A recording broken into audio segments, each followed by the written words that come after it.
Hi, and welcome to Transformation Now, where we're going to be talking about things that can transform your life personally as well as professionally. Hi, I'm Rita Rocker Craft, and I'm a speaker, author, and trainer with SoaringHigher.rocks. So what I'd like to do today is continue on through my book, Shaping Your Future. Become the brand everyone wants. And I must admit, since I start off with all the personal issues in our lives before I go to the professional, that it's becoming a brand that everyone wants, not only in business, but also in relationships, in associations, activities, everything like that. So it really follows all the way through. And I'm going to do a little brief update, a rundown review of some of the things that I talked about, and then go forward from there. But these are very, very important because as we sit down, and I would recommend you sit down with a notebook and a pen and think about these things, because even though you may have done some of the exercises in there, as you're sitting quietly and thinking, sometimes new things will pop up from what you might have filled out maybe 2 weeks ago. So it's good to have a review and think about those things, because one memory or one experience, maybe one new experience you had at work, will actually pop into your mind, something that happened to you maybe several years ago at work, but causes triggers to think a certain way, behave a certain way, etc. So what I'd like to do is review some of the exercises where we think about our characteristics, whether positive or negative. And so we think, list the attributes that you have now. And sometimes people have a hard time of thinking, well, what attributes do I have? I've been told all my life I don't have anything to offer, for instance. But really, are you analytical? That's an awesome attribute to have, because you can figure out so many things that probably I couldn't figure out. Social. You're very social, you love being around people, and it makes you feel good, but you also like to make them feel good, which will attract more positive people to you. Do you feel confident, or is that an area that you want to work on? Are you resilient? Have you gone through many things in your life, but you keep bouncing back up and going forward? And I can explain that, personal experience, but are you resilient? That's a very awesome, honorable characteristic when you know that no matter what has happened, whether it's in the job or whether it's in the family, whatever case may be, you get back up, you dust your knees off, you get back in the race, and you go forward. So resiliency is an awesome characteristic. Do you have a creative mindset? Ideas pop into your head about how to resolve issues or to create fun for kids, or just maybe new ideas for promoting a business, but you have a creative mindset. I think that's awesome. I've always admired, people who have the analytical left brain as well as the creative right side. Just a very fun balance there. And also you think of organizational skills. There are so many companies and so many people who need someone with good organizational skills, putting everything together in the right order and being able to compartmentalize things for employees, for your own business. And adaptability is very, very critical, especially as the world changes, jobs change. A lot of people maybe don't have the career anymore, and the people that are still working at that company have to be adaptable as they get possibly more duties, more things to put on them, basically. And so think about the attributes that you really have, because you have many, and it's good just to sit down and think about those things.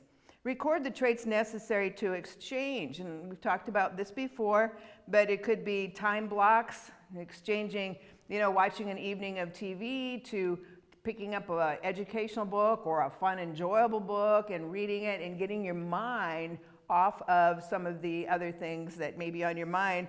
So time management is something to exchange. The types of food we eat is something that we could exchange. What we're doing with other people is something that maybe we could exchange, and we'll talk about that again a little bit more. And add a desired completion date. If you can think of, well, if I stay with it, I can lose this weight by such and such a date, or I can have already completed some courses, maybe free courses online. And so think about that too, the positive things that you can do to move you forward. And so you want to do that, but make the date realistic, make the goal realistic. You know, those things are important as well. And so where do I want to be in my life? Again, I'll just mention these quickly. What do I wish to change? Is it my health? In which case, you know, sometimes even if we are very stressed, our cortisol levels are up, we have a lot of stress in the home or at work, things like that, that can affect our health as well and cause a lot of illness. So are there things that I need to correct or move away from so that my health actually improves? That's been really confirmed a lot. My finances, do I need to change things on there? Do I need to stop going through getting expensive coffees or this or that? Can I maybe take some lunch or some things from home? What can I do with my finances to cut down on some of the expenses? And maybe instead of having a few drinks out with friends, have some iced tea out with friends or something like that if you're trying to save money to move forward. And again, do I need to change my career? Do I want to? Because the amount of people who are in careers they really don't want to be in is quite large. So what do you do? What can you do? I've mentioned before, like the doctor who didn't want to be a doctor, he wanted to be a silversmith and live in a mountain town, and so he finally did that because that's what he really desired in his heart. What about my neighborhood? You know, like I mentioned before, sometimes you can just drive around nice neighborhoods and get pictured in your mind the kind of sidewalks you're going to walk down, the home that you want to live in, because people do see actual, sometimes miraculous results from actually visualizing and experiencing to the level they can, like driving around, eventually brings them to, say, a new home. What friends, family members, jobs, again, need to be replaced. Easier said than done, but it's very, very important a lot of times if we want to move forward. And you can always pray for new jobs, new friends, and God's very faithful to do that to you and with you.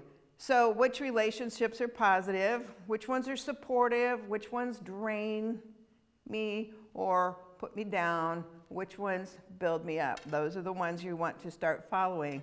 And so again, what will it take to transform my life? There's so many things in this book, tips that will help you with that. Who can help me? Again, a lot of times, and I've talked to a few people lately that are just like me in the fact that we don't like to ask for help. We don't like to ask for favors. We want to give it, but we're maybe sometimes not feeling like we're worthy of it, or we're just embarrassed. Why would I need help? I don't want to ask anybody for help. And I've talked to a couple of people even this week. No, I don't want to ask for help. But I said, look, you're going through something. If you need help, I don't care if it's 2 o'clock in the morning, you call me, okay? And so sometimes we just have to swallow our pride or our fear and make sure that we have someone who's positive that we can go to for help when we need it. There's nothing wrong with that. We weren't meant to do everything in this world all by ourselves. That's not how we were made. And then think about what's preventing me. Is it words? Is it treatment that other people have shown me? So I'm afraid. That was my life. I was just afraid of trying new things and doing what I knew that God had called me to do because I didn't want to be a failure or risk rejection. So a lot of times we're afraid to step out and do something, so we quit. I did that a lot in school. I quit associations, things that I'd started because I guess I was afraid of rejection or failure. So a lot of times people quit something because that way they're not going to risk rejection because they're not there anymore. And so we have to think about that as well too, and what's really going on in that respect as far as how we speak to ourselves, the treatment we will accept, the treatment we won't, and go forward from there. So old damaging thoughts. I was talking to a lady yesterday who has a master's degree. She does counseling at the most awesome place that I just spoke to some people with yesterday for traumatic disease, PTSD, post-traumatic stress disorder. And so she even told me, even though she's a master at this and very smart brain and all of that, She said that when she was 6 years old, because we both traveled back in our brains to 6 years old when things started, that she felt stupid. Apparently she was told she was stupid a lot. And so now as an adult, just not too long ago, she said it was hot out and she was going with her kids to watch a ball game of her sons. And so she thought, well, maybe I should put on a cap, because it's pretty sunny out. And she said, I never wore caps, but I put on a cap because I didn't want the sun in my eyes. And so she was there and she was sitting watching the game with her daughter. And she says, oh my goodness, I've never worn a cap before. And her daughter said, Mom, it's to keep the sun out. She said she instantly had a trigger of, you're stupid, don't you know that? And so she said she just could feel her body, the cortisol rise, she could feel her body stiffen up. And she felt like, oh my gosh, my own daughter thinks I'm stupid. And then she said, I had to realize right then, stop it. She said, I took some deep breaths, I slowed down. She said, my whole body relaxed. And I did not say anything to my daughter about, well, you think I'm stupid? She said, no, because I realized what had happened. It had triggered an event back when I was young. And so I really appreciated that. So we shared some stories on how triggers like that can come up and bring up a whole new set of feelings, behaviors, all that type of thing. So we always want to be careful with when somebody says something at work, at home, in an association, in school, cut it off. I am really being aware a lot more myself of triggers and what they do. We notice sometimes when somebody says something or does something and it triggers in a spouse or a coworker, all of a sudden their behavior changes, their actions change. And then it's like, we need to be sensitive to that. And if we can kind of talk to them, hey, what's going on? Just be kind, but maybe find out what that trigger is so that we don't push those trigger buttons, because that happens a lot in life. And sometimes throughout an entire life, if the person has not been able to conquer that. And just talking to her yesterday was really, really amazing. Some of the things she said. She went to talk to a child who was going through a lot, had been through a lot, and it was a very bad neighborhood. And she's sitting there in the home talking to the mom and the child, and all of a sudden there's a big bang. And she said, I just got startled. And the mom said, oh, that was a gunshot. And so she said, well, I guess she kind of changed her mind on that, but it was sad. She said of the things that come about in people's lives by triggers of things that are happening or had happened to them and how that affects them. And so you want to think about that. If you can't completely, like I've said before, change an area of your life, think about what you can do to barter, to exchange favors, to do things that will help, you need a caregiver for 5 hours a week, and maybe you can do the bookkeeping, the baking, the cooking, the laundry, something for someone else who has those skills. So always think about bartering. It's a great way for people to be able to help each other, but yet not have to spend money that maybe they don't have at the time on that.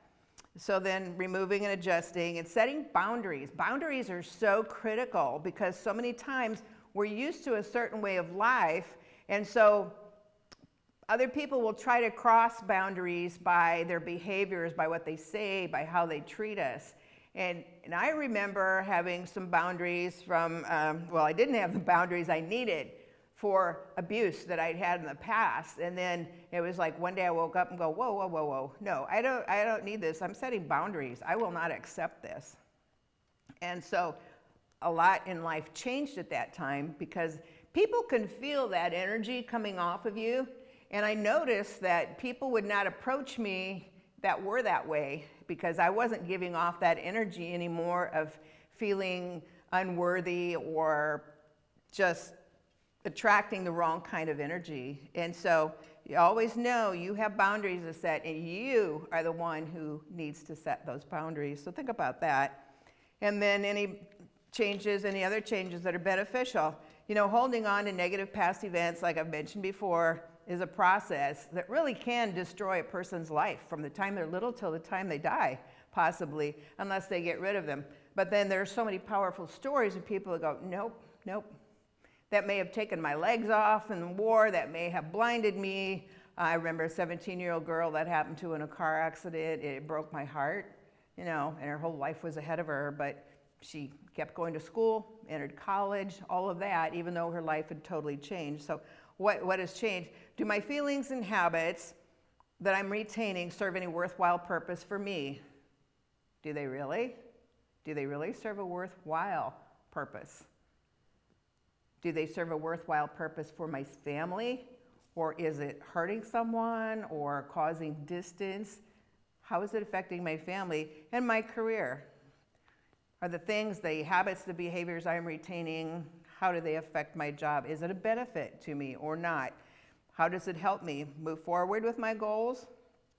Is it holding me back in fear because I hear so many negative things at home or from someone that it's holding me back from going out and trying my new job, my new career that I want so badly because I have that fear? Why or why not? I remember talking to a friend yesterday whose mom died when she was 9, and she ended up with the truly wicked stepmother. So she spent most of her life from 9 until she was on her own in her bedroom because she was scared of her. And she had someone kind of say something really mean to her about 3 weeks ago.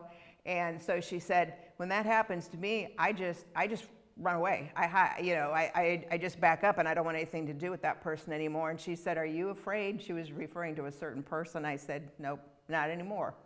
No, I'm not. I will stand there and I'll hold my shoulders up and confront if I have to. But there are times we need to confront an issue, and there's other times we just need to walk away. Because as I've heard God say a few times actually lately, do not feed the fire. So if it's something that's said or done and you need to do some problem resolution, confront the issue, then by all means do it. But if it's something that would be better left unsaid and you walk away, just walk away. Who's in control of that? You are. You're in control of that one. So think about that. Walking away doesn't mean you're being wimpy. It means you have control of it and control of yourself. You're not going to feed the fire. You're not going to get into it. You just go right on ahead with your life and do the things that are good and do the things that are positive for you. So that's very important. In chapter 2, we talked about creating your success-driven mental GPS. We have the GPS in our cars. Usually they steer us the right way. Sometimes, one person said they were actually being steered to drive into a river. I don't know what happened there. But through auto-suggestion techniques. And that's something I also talked to that lady about yesterday, the auto-suggestion and changing our thoughts, changing our minds, all the mental things that are going on because those are affecting our body, getting tense, getting too tired, getting sick, all of that type of thing. So one of the things is stating the exact opposite of what someone said to you or what you were saying to yourself by thinking of it and dwelling on it. And so one of the exercises is to list 5 thoughts that are not beneficial to you. 5 thoughts that are not beneficial. You're worthless. You're not as smart as your brother or sister. Your brother is so athletic and all you want to do is play music. Things like that, though, that sometimes are very hard on us. Well, I'm embarrassed because of my home, my car, my clothes. Nobody at school or at work likes me. Or I want to change my job and career, but I'm just not qualified. Or maybe, what's wrong with me? Why don't I have this or why don't I have that? What are my thoughts and energy attracting in that case? And so you go back then and you write down your new thoughts to change those old ones so they don't keep coming up and keeping you from where you should be, where you want to be. And so it's like, I'm not as smart as or as talented. You have a brain that God gave you. You are very intelligent. You are very smart. Think about the talents that you have. Everyone has several talents. Sit down and think about those things that you enjoy doing that you're good at. It could be art, it could be sports, it could be science, it could be cooking, baking, it could be most anything, mediator of children's fights. You're great with kids, you'd be a great coach, that type of thing. So turn those around immediately. Well, I'm embarrassed about my home or my car, and I've been there for sure. Well, ask yourself, does that really define me? Does that define who I am as a person? No, it really doesn't. It's a thing. It's a car. It's a home, etc., or a house, I should say. It's a thing. It does not define you or who you are. So your value and your worth is not tied up in what you drive, where you live, or the type of work that you do. That does not define you as a person. Well, nobody at school or at work likes me. Sometimes people have such a low self-image, and maybe they've been rejected in their lives, and so they literally give off that energy that I'm unlikable, therefore I'm just going to look down, I'm not going to talk to anybody, I just don't feel like anybody's going to like me. And honestly, that gives off that kind of energy, and so people pick up on that. And so they walk away, or maybe they don't want to talk to us unless they have a compassionate heart and trying to bring us out of that. But I've seen that where I'm an energy, I just rejection.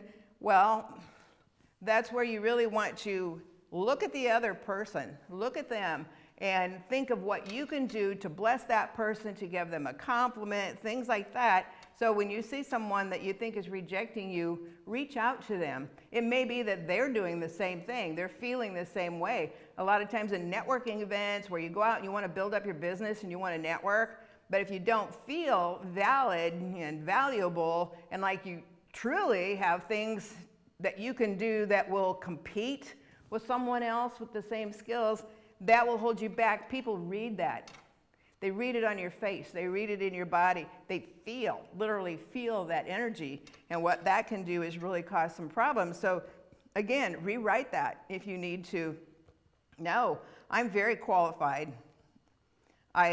People like me because I'm a loving person. Sometimes you have to talk yourself into loving people. Usually the ones that bully are the ones that feel like they have to bully to make themselves look better because maybe they're jealous. They just usually feel inferior because they've been hurt. So in order to make themselves look better, they bully someone else to make them feel worse.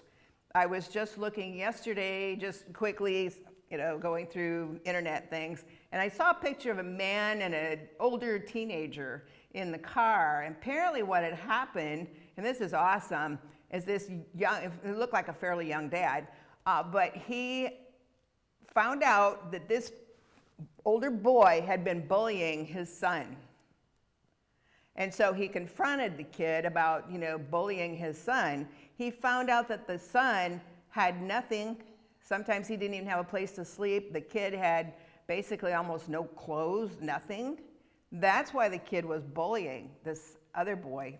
So this father, instead of coming after this kid, took him to the store and bought him clothes and things that he needed to have. Wow, that was such an amazing story to read, that instead of, coming against this kid and trying to get him in trouble, he showed him love, he showed him compassion, because the bully was so lonely, he didn't have anything, and this guy built him up instead of tearing him down. And I thought, that is one awesome story to always remember. And so I will remember that and share that, because that's a powerful life changer for so many people. So think about that. And then, if you say well, what's wrong with me? Nothing's wrong with you. You were made in God's image. Nothing is wrong with you. Our behaviors can be way out of whack, like mine were for quite a while. And so those are things we can change, though. But literally, no, God loves you. You're made in His image.